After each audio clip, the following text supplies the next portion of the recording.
Assalamualaikum warahmatullahi ta'ala wabarakatuhu. I am 30am Nasser from the College of BS Forestry. In this video, I will talk about the brief history of the Philippines. The Philippines is made up of 7,000 islands with culture with the mix of Spanish American and Japanese and another Asian influence, with their own individual way of life, making them one of the most unique and interesting countries.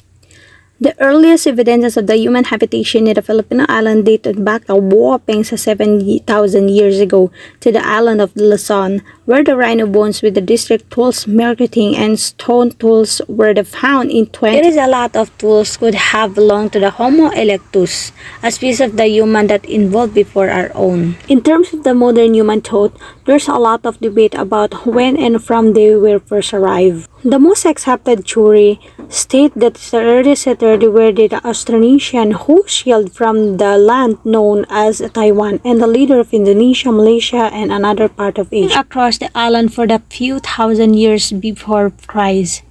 But there is no unifying political force between them. The countries, the different settlement on the different island, development on their economic, social structure, and religions. By 1300s, there are the several large settlements that became trading center between the another island and the countries such as Malaysia and India. Islam first became introduced.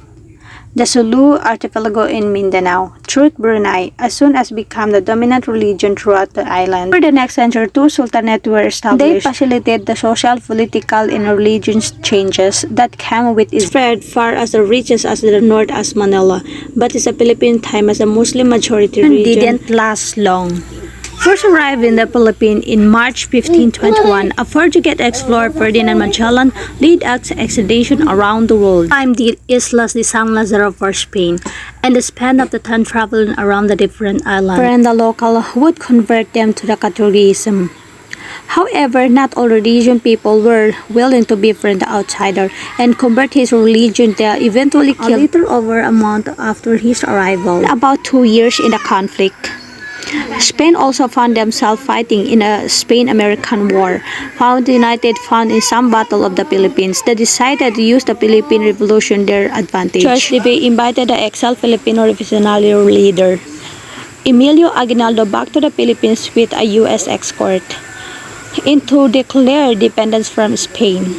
Aguinaldo accepted and arrived back to the Philippines. May 1898, less than a month later, he declared the Philippines independent. However, later it turned out the Americans wanted the Philippines for themselves. 2 months later, they captured Manila, still held by the Spanish, and wouldn't allow Filipino force to enter the city. The Philippines had just declared the independence with the help of the United States, that the U.S. recognized their sovereignty in the Philippines continued for another 2 years, while the United States slowed giant control.